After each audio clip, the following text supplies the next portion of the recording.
ഒരാൾ വന്നു കഴിഞ്ഞാൽ അയാളുടെ രാഷ്ട്രീയം നോക്കരുത്, അയാളുടെ ജാതി നോക്കരുത്, അയാളുടെ ഭാഷ നോക്കരുത്, അയാളുടെ മതം നോക്കരുത്. അയാൾ എന്താണ് കൊണ്ടുവന്നിരിക്കുന്നത്, അത് ജെന്യൂനാണോ എന്ന് മാത്രമേ നോക്കാവൂ. വലിയ വികസനമാണ്, മുഖച്ഛായ തന്നെ മാറ്റി. പക്ഷേ ആ സർക്കാർ തോറ്റുപോയി. അതിൻ്റെ കാരണം അഹങ്കാരമായിരുന്നു. അപ്പോൾ വികസനത്തിൻ്റെതായിട്ടുള്ള കാര്യങ്ങൾ എന്താണ് തിരുവനന്തപുരത്തിന് വേണ്ടത്, അതാണല്ലോ ചിന്തിക്കേണ്ടത്. കൗൺസിലർമാർ, MLA-മാർ, MP-മാർ ഇവരെല്ലാം കൂടിയതാണ് സർക്കാർ. തിരുവനന്തപുരം സിറ്റിയുടെ ഏതാനും ഡിവിഷനുകളിൽ വികസനം, ബാക്കിയുള്ള ഡിവിഷനുകളിൽ വികസനമില്ല. അങ്ങനെയാകുമ്പോൾ എങ്ങനെയാണ് നമുക്ക് പറയാൻ സാധിക്കുന്നത് പൂർണ്ണമായിട്ട് വികസിച്ചു എന്ന്? നമസ്കാരം. തിരുവനന്തപുരം നഗരസഭ BJP പിടിച്ചടക്കിയതിന് ശേഷമുള്ള ആദ്യത്തെ വികസന സെമിനാർ ഇന്ന് നടക്കുകയാണ്. ഈ പരിപാടി ഉദ്ഘാടനം ചെയ്യാൻ എത്തിയിരിക്കുന്നത് കേന്ദ്ര സഹമന്ത്രിയായ ശ്രീ ജോർജ് കുര്യനാണ്.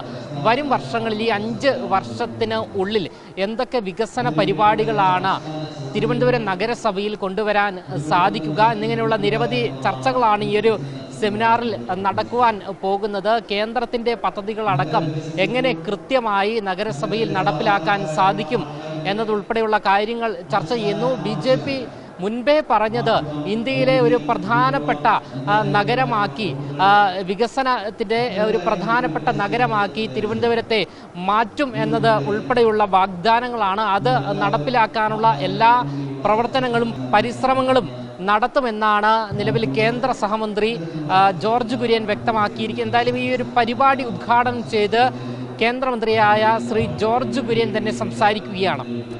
ഇപ്പോഴത്തെ നമ്മുടെ തലമുറയുടെ ലക്ഷ്യം 2047 ഭാരതം ഒരു വികസിത രാജ്യമാക്കണമെന്ന്. സ്വാതന്ത്ര്യത്തിൻ്റെ 100 വർഷങ്ങൾ. അതിനെപ്പറ്റി ഒരിക്കൽ നരേന്ദ്രമോദിജി പറഞ്ഞത്, ഈ കഴിഞ്ഞ 100 വർഷ കാലഘട്ടത്തിലെ നമ്മുടെ തലമുറകളുടെ സ്വപ്നത്തിൻ്റെ സാക്ഷാത്കാരമെന്നാണ്. അവരുടെ അധ്വാനത്തിൻ്റെ ഒരു സാക്ഷാത്കാരം. ജനങ്ങളെ നയിച്ചവര്, ജനപ്രതിനിധികൾ, അവരുടെ എല്ലാം സ്വപ്നം അവരുടെ അധ്വാനത്തിൻ്റെ ആ ഒരു ഫലപ്രാപ്തി എന്ന് പറയുന്നത് 100 വർഷമാകുമ്പോൾ ഭാരതം ഒരു വികസിത രാജ്യമാക്കുക എന്നുള്ളതാണ്.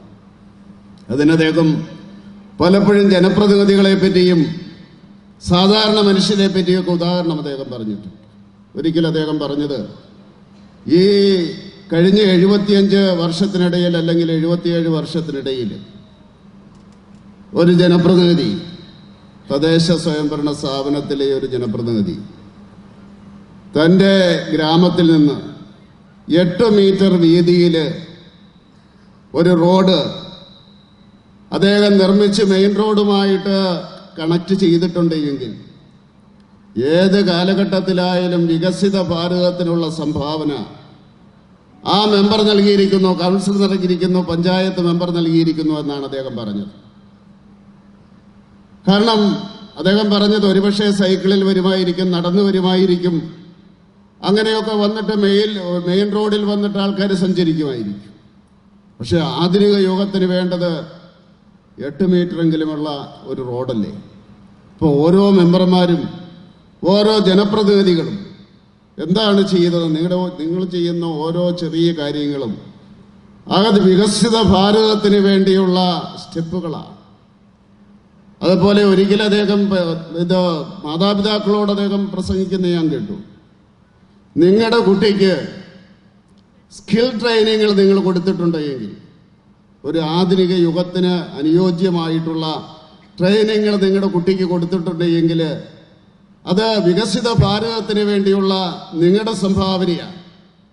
അപ്പോൾ ഉദ്ദേശിക്കുന്നത് സാധാരണ വ്യക്തികൾ മുതൽ ഈ തദ്ദേശ സ്വയംഭരണ സ്ഥാപനങ്ങളിലെ മെമ്പർമാർ മുതൽ MLA-മാര്, MP-മാര്, മന്ത്രിമാര്, മുഖ്യമന്ത്രിമാര്, ഭാരതത്തിലെ മന്ത്രിമാര്, പ്രധാനമന്ത്രിമാര് എല്ലാവരും ചെയ്ത ആ അധ്വാനത്തിൻ്റെ സേവനത്തിൻ്റെ സാക്ഷാത്കാരം അത് 2047 നമുക്ക് നമ്മുടെ അടുത്ത തലമുറയ്ക്ക് ഇന്നത്തെ ചെറുപ്പക്കാരുടെ 20-25 ഒക്കെ വയസ്സുള്ള കുട്ടികളുടെ മക്കളായിരിക്കും അന്ന് ന്യൂജൻ എന്ന് പറയുന്നത്. അവർക്ക് വേണ്ടി അവരുടെ മക്കൾ ജനിച്ചു വീഴുന്നത് ഒരു ആധുനിക രാജ്യത്താകാൻ വേണ്ടിയാണ് ഈ പരിശ്രമങ്ങളെല്ലാം.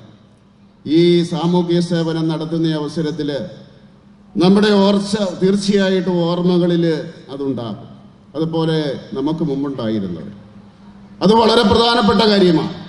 അവരുടെ സംഭാവനകൾ അതെന്നും അത് നമ്മൾ സ്മരിച്ചുകൊണ്ട് ബഹുമാനിച്ചുകൊണ്ട് അതിൻ്റെ തുടർച്ചയായിട്ട് മുന്നോട്ട് പോകുക എന്നുള്ളതാണ്. സ്ഥാപനങ്ങൾ, സർക്കാരുകൾ എല്ലാം തന്നെ തുടർച്ചയാണ്, ജനങ്ങളുടെ ജനഹിതത്തിൻ്റെ തുടർച്ചയാണ്.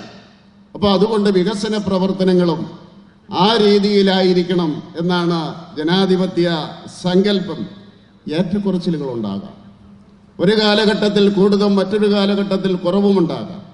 പക്ഷേ എല്ലാ കാലഘട്ടത്തിലെയും സംഭാവനകൾ അത് മനസ്സിലോർത്തുകൊണ്ട് വേണം നമ്മൾ തീർച്ചയായിട്ടും മുന്നോട്ട് പോകേണ്ടത്. ഇവിടെ പറയുകയുണ്ടായി എൻ്റെ രാഷ്ട്രീയ ഗുരു രാജേട്ടൻ. ഇന്നിപ്പോൾ അദ്ദേഹവുമായിട്ടൊരു പരിപാടിയിൽ പങ്കെടുത്തിട്ട് വരികയാണ് പ്രസ് ക്ലബിൽ. ഞാൻ അദ്ദേഹത്തിൻ്റെ കൂടെ എത്തിയപ്പോൾ അദ്ദേഹം എന്നോട് പറഞ്ഞത്, വിളിച്ചിരുത്തിയിട്ട് പറഞ്ഞത്, നിങ്ങളൊരു കാര്യം ശ്രദ്ധിക്കണം. ഒരാൾ വന്നു കഴിഞ്ഞാൽ അയാളുടെ രാഷ്ട്രീയം നോക്കരുത്, അയാളുടെ ജാതി നോക്കരുത്, അയാളുടെ ഭാഷ നോക്കരുത്, അയാളുടെ മതം നോക്കരുത്. അയാൾ എന്താണ് കൊണ്ടുവന്നിരിക്കുന്നത്, അത് ജെന്യുവനാണോ എന്ന് മാത്രമേ നോക്കാവൂ. അപ്പം അതുകൊണ്ട് ജനപ്രതിനിധികൾ തിരഞ്ഞെടുക്കപ്പെട്ട് കഴിഞ്ഞാൽ അതുവരെയും രാഷ്ട്രീയമുണ്ടാകാം. പക്ഷേ അതിനുശേഷം ആ മണ്ഡലത്തിലെ, ആ വാർഡിലെ മുഴുവൻ ജനങ്ങളുടെയും ആളായിട്ട് മാറുകയാണ്. അങ്ങനെയാണല്ലോ നമ്മൾ ഉൾക്കൊള്ളുന്നത്. പിന്നെ എനിക്ക് തോന്നുന്നത് പ്രവർത്തികൾ ജനങ്ങൾക്ക് ബോധ്യപ്പെടുകയാണ് ചെയ്യേണ്ടത്. ജനങ്ങളെ ബോധ്യപ്പെടുത്തണം, അല്ലെങ്കിൽ ജനങ്ങൾക്ക് ബോധ്യപ്പെടണം. സോഷ്യൽ മീഡിയയിലൂടെയും നമുക്ക് തീർച്ചയായിട്ടും പ്രചരിപ്പിക്കാൻ സാധിക്കും. പക്ഷേ ജനങ്ങൾ ബോധ്യപ്പെടുന്ന അവസരത്തിൽ ആ വാമൊഴിയായിരിക്കും ഏറ്റവും വലിയ അംഗീകാരം. അതുപോലെ ഉറപ്പിക്കുവാൻ സാധ്യമല്ല. ജനങ്ങൾ സ്വയം പറയണം. ഇനി നിങ്ങൾ മുഴുവൻ വികസനവും നടത്തിയാലോ, നിങ്ങൾക്ക് അഹങ്കാരമാണെങ്കിലോ. ഈ ദക്ഷിണ ഇന്ത്യയിലെ ഒരു സംസ്ഥാനത്ത് ഒരു പ്രാദേശിക പാർട്ടി, എല്ലാ രാഷ്ട്രീയ പാർട്ടിയുടെ നേതാക്കന്മാരും പറയാറുണ്ട് അവിടെ ഏറ്റവും വലിയ വികസനമാണ് നടന്നിട്ടുള്ളത്, വലിയ വികസനമാണ്, മുഖച്ഛായ തന്നെ മാറ്റി. പക്ഷേ ആ സർക്കാർ തോറ്റുപോയി. അതിൻ്റെ കാരണം അഹങ്കാരമായിരുന്നു. കാരണം ജനങ്ങൾ തീർച്ചയായിട്ടും എൻ്റെ വികസന പ്രവർത്തനങ്ങൾ മുഴുവൻ കണ്ടിട്ട് തിരഞ്ഞെടുക്കും എന്നുള്ള ചിന്തയായി. ആ പാർട്ടി പരാജയപ്പെട്ടു. അതിനൊറ്റ കാരണമേ ഉണ്ടായിരുന്നുള്ളൂ, പ്രതിയോഗികൾ പറഞ്ഞ അഹങ്കാരം മാത്രമാണ്. അത് ജനങ്ങൾ അംഗീകരിച്ചു. അപ്പോൾ അതുകൊണ്ട് തീർച്ചയായിട്ടും ഇതെല്ലാം ഉണ്ടെങ്കിൽ മാത്രമേ ജനങ്ങൾ അംഗീകരിക്കുകയുള്ളൂ. ഈ അവസരത്തിൽ 73ാം ഭരണഘടനാ ഭേദഗതി, അതാണല്ലോ നമ്മുടെ ത്രിതല പഞ്ചായത്തിൽ മാറ്റങ്ങൾ വരുത്തിയത്. ആ നിയമ ഭേദഗതിക്ക് നേതൃത്വം കൊടുത്തവരെ ഞാൻ നന്ദിയോടെ സ്മരിക്കുകയാണ്. വലിയൊരു മാറ്റമായി, വലിയൊരു മാറ്റം. 33% സ്ത്രീകൾക്ക് സംവരണം കൊടുത്തുകൊണ്ട്. പക്ഷേ അതിനുശേഷം ബീഹാറാണ് ആദ്യമായിട്ട് 50% സ്ത്രീകൾക്ക് സംവരണം കൊടുത്തത് 2006. അതിന് ഏതാണ്ട് 21 സംസ്ഥാനങ്ങളിൽ അത് നടപ്പിലാക്കിയിരിക്കുകയാണ്. അപ്പോൾ വികസനത്തിൻ്റെതായിട്ടുള്ള കാര്യങ്ങൾ എന്താണ് തിരുവനന്തപുരത്തിന് വേണ്ടത്, അതാണല്ലോ ചിന്തിക്കേണ്ടത്. ഇപ്പം ഈ കഴിഞ്ഞ ബഡ്ജറ്റിൽ ചില കാര്യങ്ങൾ പ്രഖ്യാപിച്ചിട്ടുണ്ട്. അത് കോർപ്പറേഷൻ സംസ്ഥാന സർക്കാരിനോട് ആവശ്യപ്പെട്ടിട്ട് കേന്ദ്ര സർക്കാരിൽ അതിനുവേണ്ടി സമീപിക്കണമെന്നാണ് എനിക്ക് പറയാനുള്ളത്. ഒന്ന്, ബയോഫാർമ ശക്തി എന്ന് പറഞ്ഞുകൊണ്ട് 1000 കോടി രൂപയുടെ ഒരു പദ്ധതി 5 വർഷത്തേക്ക് 10,000 കോടി രൂപയുടെ പദ്ധതി അടുത്ത 5 വർഷത്തിലേക്ക് പ്രഖ്യാപിച്ചിട്ടുണ്ട്. 3 പുതിയ നാഷണൽ ഇൻസ്റ്റിറ്റ്യൂട്ടുകൾ പ്രഖ്യാപിച്ചു. National institute of pharmaceutical education. അത് തിരുവനന്തപുരത്ത് വേണം എന്ന് പറഞ്ഞുകൊണ്ട് അത് സംസ്ഥാന സർക്കാരാണ് കേന്ദ്ര സർക്കാരിന്, അതാണ് അതിൻ്റെ രീതി. കാരണം കോർപ്പറേഷനും തദ്ദേശ സ്വയംഭരണ സ്ഥാപനങ്ങൾക്കും ഒക്കെ അതിൻ്റെതായിട്ടുള്ള പരിമിതികളുണ്ട്. തീർച്ചയായിട്ടും ഞാൻ വിശ്വസിക്കുന്നത് ആയുർവേദത്തിൻ്റെ രംഗത്ത് കേരളം വളരെ മുന്നിലാണ്. അതുകൊണ്ടത് കേരളത്തിന് ലഭിക്കും എന്നാണ് ഞാൻ വിശ്വസിക്കുന്നത്. അതിന് ശ്രമിക്കണമെന്ന് ഞാൻ പറയുക. മറ്റൊന്ന്, 5 യൂണിവേഴ്സിറ്റി ടൗൺഷിപ്പുകൾ പ്രഖ്യാപിച്ചിട്ടുണ്ട്. ഇന്ത്യയിൽ 5 യൂണിവേഴ്സിറ്റി ടൗൺഷിപ്പുകൾ. അത് വ്യത്യസ്തമായിട്ടുള്ള സ്റ്റഡി സെൻ്ററുകൾ, വ്യത്യസ്തമായിട്ടുള്ള കോഴ്സുകൾ എല്ലാം തന്നെ ഉള്ള ടൗൺഷിപ്പാണ്. പ്രത്യേകിച്ച് നമ്മുടെ തിരുവനന്തപുരം ഇപ്പം വിഴിഞ്ഞമൊക്കെ വരുന്ന സാഹചര്യത്തിൽ അതിനുവേണ്ടി ആവശ്യപ്പെടണം എന്നാണ് എനിക്ക് തോന്നുന്നത്. മറ്റൊന്ന്, city economic region 2 tier 3 tier സിറ്റികൾക്ക് വേണ്ടി അത് പ്രഖ്യാപിച്ചിട്ടുണ്ട്. 5000 കോടി രൂപയാണ് ഒരു സെൻറ്ററിന് കൊടുക്കുന്നത്, ഒരു സിറ്റിക്ക് കൊടുക്കുന്നത്. 5 വർഷം കൊണ്ട് 5000 കോടി രൂപ കൊടുക്കുന്നുണ്ട്. അപ്പോൾ അത് സംസ്ഥാന സർക്കാരിലൂടെ, ഇതെല്ലാം ഈ വികസനം എന്ന് പറയുന്നത് നരേന്ദ്രമോദി പറയുന്നത് ഒറ്റ സർക്കാരേ ഉള്ളതാണ്. അത് തദ്ദേശ സ്വയംഭരണ സ്ഥാപനങ്ങൾ, സംസ്ഥാന സർക്കാർ, കേന്ദ്ര സർക്കാർ, ഞാൻ മുമ്പേ പറഞ്ഞതുപോലെ കൗൺസിലർമാർ, MLA മാർ, MP മാർ, ഇവരെല്ലാം കൂടിയതാണ് സർക്കാർ. എല്ലായിടത്തും വികസനം വേണ്ടേ? എല്ലാ വാർഡിലും വികസനം വേണ്ടേ? എല്ലാ ഡിവിഷനിലും വികസനം വേണ്ടേ? അങ്ങനെയല്ലേ വികസനം ഉണ്ടാവുകയുള്ളൂ. തിരുവനന്തപുരം സിറ്റിയുടെ ഏതാനും ഡിവിഷനുകളിൽ വികസനം, ബാക്കിയുള്ള ഡിവിഷനുകളിൽ വികസനമില്ല. അങ്ങനെയാകുമ്പോൾ എങ്ങനെയാണ് നമുക്ക് പറയാൻ സാധിക്കുന്നത് പൂർണ്ണമായിട്ട് വികസിച്ചു എന്ന്? അതുകൊണ്ട് പൂർണ്ണമായിട്ടുള്ള വികസനത്തിന് വേണ്ടിയായിരിക്കണം ശ്രമിക്കേണ്ടത് എന്നാണ് എനിക്ക് പറയാനുള്ളത്. മറ്റൊന്നുള്ളത് എൻ്റെ സജഷനാണ്. ബഹുമാനനായിട്ടുള്ള മേയറോട് പറഞ്ഞു, നാളെ എല്ലാവരും വളരെ അത്ഭുതത്തോടു കൂടി നോക്കുന്ന ഒരു വികസിത സിറ്റിയായിട്ട് തിരുവനന്തപുരം മാറുമെന്ന്. എനിക്ക് പറയാനുള്ള ഒരു കാര്യം, കോർപ്പറേഷന് വലിയ ചിലവൊന്നും ഉണ്ടാവില്ല, കേന്ദ്ര സർക്കാരിൻ്റെ പൈസയാണ്. ഈ സോളാർ പദ്ധതികൾ ഇപ്പോൾ 1 കോടി വീടുകൾക്കാണ് കൊടുക്കുന്നത്.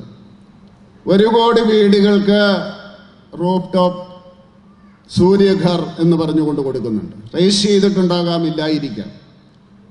ഇവിടുത്തെ ഓരോ കുടുംബങ്ങളെയും പ്രേരിപ്പിക്കുക, പരമാവധി സോളാർ എനർജി ഉപയോഗിക്കുക എന്നുള്ളത്. അതുപോലെ കോർപ്പറേഷൻ്റെ കെട്ടിടങ്ങൾ, അതിനുവേണ്ടിയുള്ള സൗകര്യങ്ങളെല്ലാം സോളാറാക്കുക. ചുരുങ്ങിയത് 40% സബ്സിഡി കേന്ദ്ര സർക്കാർ നൽകും. ഇതിന് ലോകത്തിലെ ഏറ്റവും വലിയ ഉദാഹരണമുള്ളത് ഈ കേരളത്തിലാണ്. നമ്മുടെ നെടുമ്പാശ്ശേരി എയർപോർട്ട് ലോകത്തിലെ ആദ്യത്തെ സോളാർ എനർജി കൊണ്ട് ഓടുന്ന, പ്രവർത്തിക്കുന്ന ആദ്യത്തെ എയർപോർട്ട് നെടുമ്പാശ്ശേരി എയർപോർട്ടാണ്. അതിനുവേണ്ടി പ്രവർത്തിച്ചവരെ ഞാൻ ഈ അവസരത്തിൽ സ്മരിക്കുകയാണ്, നന്ദിയോടെ സ്മരിക്കുകയാണ്. അത് തിരുവനന്തപുരം കോർപ്പറേഷൻ ഏറ്റെടുക്കണം എന്നാണ് എനിക്ക് അഭ്യർത്ഥിക്കാനുള്ളത്. നാളെ ഒരിക്കൽ എല്ലാ വീടുകളിലും ഈ സംവിധാനം വന്നു കഴിഞ്ഞാൽ ഇലക്ട്രിസിറ്റിയുടെ കാര്യത്തിൽ നമുക്ക് വളരെ മുന്നോട്ട് പോകാൻ സാധിക്കും. ബാക്കിയുള്ള ഇലക്ട്രിസിറ്റി ഇവിടെ ബാക്കി നമുക്ക് എന്തൊക്കെയാണ് ഈ ആധുനിക കാലത്ത് സാധിക്കുന്ന, സിറ്റിക്ക് സാധിക്കുന്ന സ്കിൽ ട്രെയിനിങ്ങുകൾ, അതുപോലെ അതുമായിട്ടുള്ള അനുബന്ധമായിട്ടുള്ള സ്റ്റാർട്ടപ്പുകൾ, അങ്ങനെയുള്ള കാര്യങ്ങൾക്ക് കൊടുക്കുവാൻ വേണ്ടി സാധിക്കും. ഏതായാലും ഇതിപ്പോൾ ഓപ്പണാണ്. കേന്ദ്ര സർക്കാർ ചുരുങ്ങിയത് 40% സബ്സിഡി കൊടുക്കുന്നുണ്ട്. അപ്പോൾ ഈ രീതിയിൽ വികസനത്തിൻ്റെതായിട്ടുള്ള ഒരു പാത തുറക്കുന്നതിന് വേണ്ടി, അതുപോലെ എനിക്ക് തോന്നുന്നു ഈ നമ്മുടെ വി രാജേഷ് സത്യപ്രതിജ്ഞ ചെയ്ത അന്നാണ് ഞാൻ വിളിക്കുന്നത്, NFTVയുടെ ഒരു സെൻറ്റർ ഇവിടെ അനുവദിച്ചിട്ടുണ്ട്. എൻ്റെ മിനിസ്ട്രിയിൽ നിന്നുള്ള ആദ്യത്തെ ഇതാണ് NFTV എന്ന് പറയുന്നത്, നാഷണൽ ഫിഷറീസ് ഡെവലപ്മെൻറ്റ് ബോർഡ്. അവരുടെ ഒരു സെൻറ്റർ ഇവിടെയുണ്ട്. അതോടൊപ്പം തന്നെ NDDBയുടെ സെൻറ്ററും അവിടെ തന്നെ ആ കെട്ടിടത്തിൽ തന്നെ അനുവദിച്ചിട്ടുണ്ട്.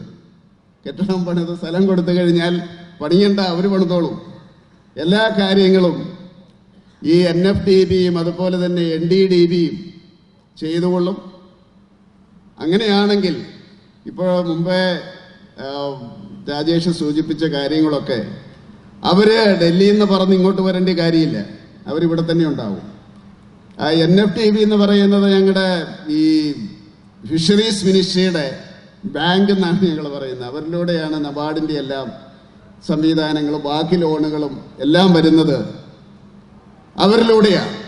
അപ്പോൾ അതുകൊണ്ട് രണ്ട് സ്ഥാപനങ്ങൾ ഇതിനോടിടയിൽ തന്നെ ഇവിടെ വന്നിട്ടുണ്ട്. ഈ കോർപ്പറേഷൻ കേന്ദ്രീകരിച്ച് പ്രവർത്തിക്കുന്നതാണ്.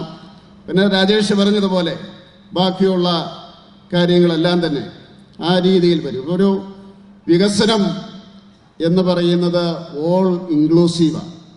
അതെപ്പോഴും ഓർക്കണം. അതായത് ഈ സമൂഹത്തിൻ്റെ പുറമ്പോക്കിൽ നിന്ന് മാറി നിൽക്കുന്ന ഒത്തിരി ആൾക്കാരുണ്ട്, ശബ്ദം ഉയർത്തുവാൻ കഴിയാത്തവർ. പലപ്പോഴും ശ്രദ്ധിക്കുന്നത് ശബ്ദം ഉയർത്തുന്നവരെ മാത്രമാണ്. ശബ്ദം ഉയർത്താൻ സാധിക്കാത്തവരുണ്ട്. അവർക്ക് വേണ്ടിയല്ലേ സ്ഥാപനങ്ങൾ നിലനിൽക്കേണ്ടത്? അവരെ കണ്ടെത്തുകയല്ലേ വേണ്ടത്?